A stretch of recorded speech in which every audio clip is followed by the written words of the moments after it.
What's up, guys? It's Coach Jay again. All right, breaking down a huge game in HBCU football this weekend. All right, we've got Norfolk State versus A&T. Norfolk State is home in this one right here. All right, so why is this game huge? Okay, it's not really huge for A&T part, but it's very huge for Norfolk State. A&T and Norfolk State have a common opponent, NCCU. A&T lost convincing in that game. It's like 30-16. If Norfolk State can win this game convincingly, this can be an opportunity where they can say, "Hey, listen, we can possibly play up with NCCU." When you look at the conferences, not many teams that are slated to be very good this year. So if they can have some success against A&T, that could spell out they could have some success down the road. All right. Now, kind of breaking down a little bit with A&T and their offense, what they're going to have to do offensively. All right. So right now they're 0-3. 35-6 loss against UAB, that was expected. 30-16 loss against NCCU, expected as well. And then of course Elon, they are a lot better team. Of course, looking at the stats, the reason why they are losing these games: 8.33 points a game. You can't win games when you don't even score 10 points. You're going to have a freakish defense if you're going to win games scoring 8 points. They've only offensively scored two touchdowns. I mean, so that means that they're not moving the ball a lot. They're not getting in the red zone a lot. And that shows down the line. They only had 30 first downs. That equates to about 10 first down per game. That's not a lot. You're not going to win a lot of ball games. Of course, you can see they were going to get some stiff competition. UAB, I didn't expect them to have many first downs. NCCU, not many. Elon, not many. So that goes without saying. But I would expect them to have more than 30 first downs thus far. Looking at the spread of rushing versus passing in the first downs, they're one-sided. They're getting a lot of success rushing, but not a lot of success passing. 21 first down, that's very good. I think they need to even this number out. You know, if they can work on the passing game and get more first down passing, I think it would help them out even more as well. Look at the third down efficiency, 10 of 37, 27%. It doesn't matter who you're playing. I mean, you can be in Division III. If you're not moving the chains on third down, you're going to have some problems. And then fourth down. So far within 3 games, they went for 4 times already. You know, about 1.3 per, 1.3 kind of equates out to. But on fourth down, they need a kick. They cannot rely on fourth down with those numbers right there. Time of possession is going to tell you as well, averaging 25 minutes. Not a lot. You're thinking a 60-minute game, they're only averaging 25 minutes. That's a problem. They need to have the ball longer. They need to have more sustained drives. And you think about the total time right here, 1 hour, 16 minutes from 3 games. Not a lot. So far they've had a total combined of 3 hours. So they should have a lot more time on the clock than that. And then their plus and minus 1. They're not creating turnovers. All right, now for Norfolk State side, they're 2-2. They're in a better place. Lost against VA State. They beat Hampton. Lost against Temple. Of course, that was going to happen. And then they had a win versus Towson. All right, let me look at something real quick.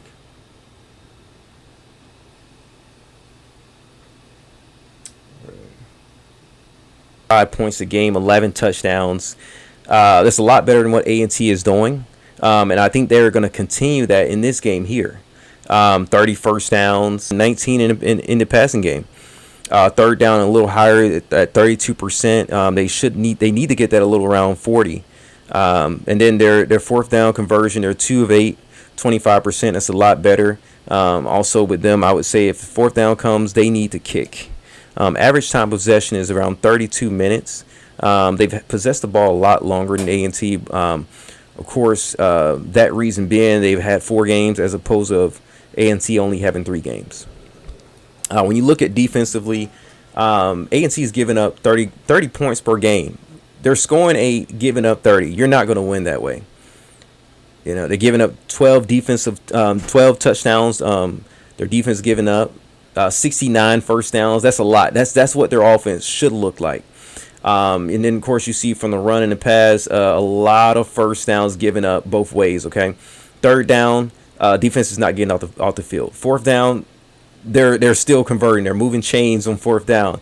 You don't want to be a team that the Spartans get an opportunity on fourth down. Of course, you've seen they've been going there 2 for 8. They don't had 8 opportunities.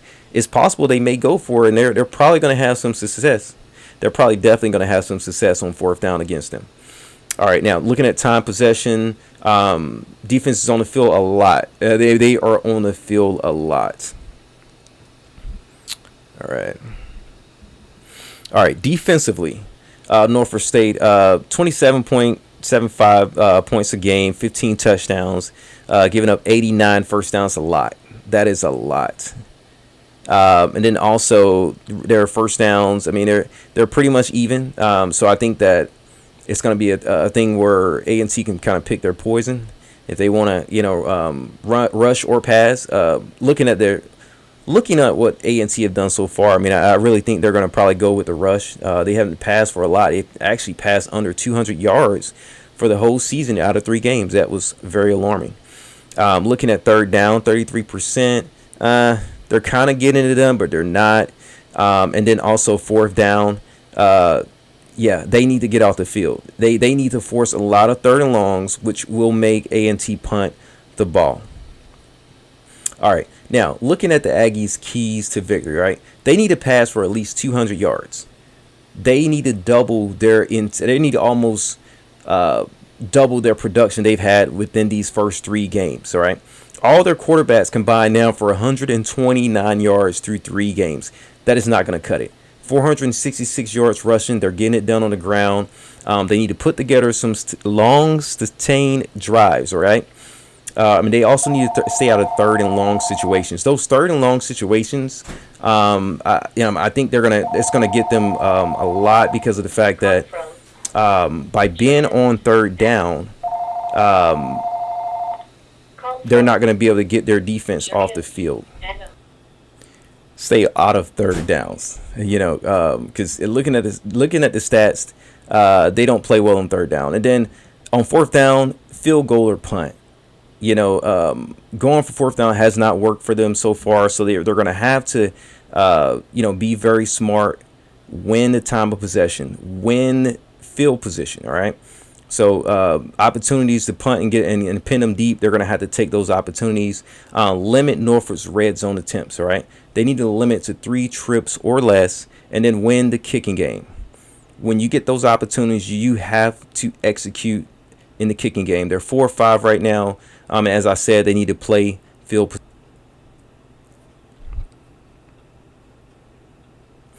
Aggies, I mean, their keys to win defensively: get off the field on third down, force them to punt on fourth down, limit the time of possession, be a bend but don't break defense. That doesn't mean give up 500 yards, but that means, hey, keep them out of the end zone. Okay, limit penalties.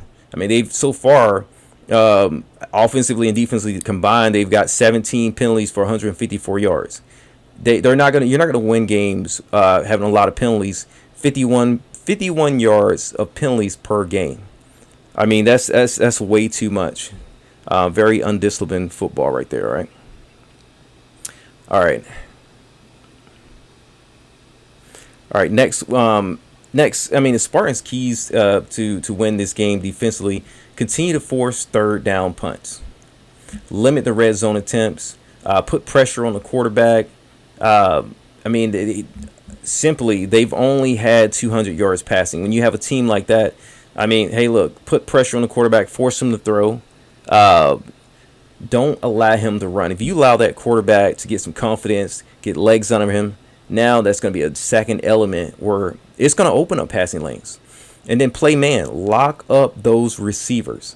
Don't give them options. And in a run game, you gotta be very gap sound. Don't allow any holes, right? And then create turnovers. Force turnovers. Force that quarterback who's already struggling to turn the ball over. All right, so we're going to go with the Spartan offensive side as well. All right, start early. Score early. Possess the ball first. All right. Now they need to get out there and score first. Put pressure on A&T. All right, put some pressure on A&T from the jump. All right, they're 0-3 for a reason. So put some pressure, get the ball first, and score. And now, hey, when you're in third and long situations, capitalize and force them to punt. Fourth down, just kick the ball. I know you're 2-8 right now. You had two successful ones, and A&T is bad against fourth down. It could be some opportunities there, but then it could be some opportunities where you can set them up in bad field position, which you can get more turnovers from them. Okay, now limit your turnovers, no turnovers. All right, and one of the things you could do by helping with that is play fast. Play fast tempo, keep A&T on their heels, right? Continue to establish the run early and move the chains with the run game. That's going to help you tremendously to keep that time possession in your favor. Continue to run the rock and continue to move the chains, right? Now, also, you need to move the chains in the passing game, okay? So far, they've got 19 first downs. All right, we need to get more first downs on that, and I think that's going to help them as well. All right, so my prediction right now, I've got Norfolk 31-20, okay? Reason is too much from the run game, way too much from the run game. Not enough passing yards. I don't think that quarterback is going to have the opportunity. I don't think he's going to have a lot of success passing the ball. He might have some scrambles here and there. But looking at, when you don't have 200 yards through 3 games, that tells me there's an issue there either up front or receiving core, or maybe the quarterback.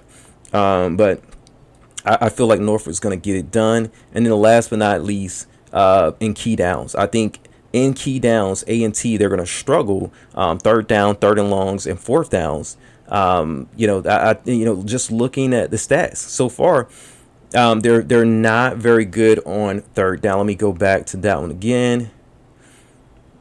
A&T offense. All right, A&T offense right here. Third down, they're 27%. When you're 27% on third down, you're going to struggle. It's going to be hard. It doesn't matter who you're going against. So that's just my take right there. I think this is going to be a huge game right here. Considering who A&T's going against, UAB, NCCU, and Elon, it could be a lot tighter than that number that I shown earlier as well. But I think it's going to be one of those really tough, grinded out games where Norfolk finds a way to pull away.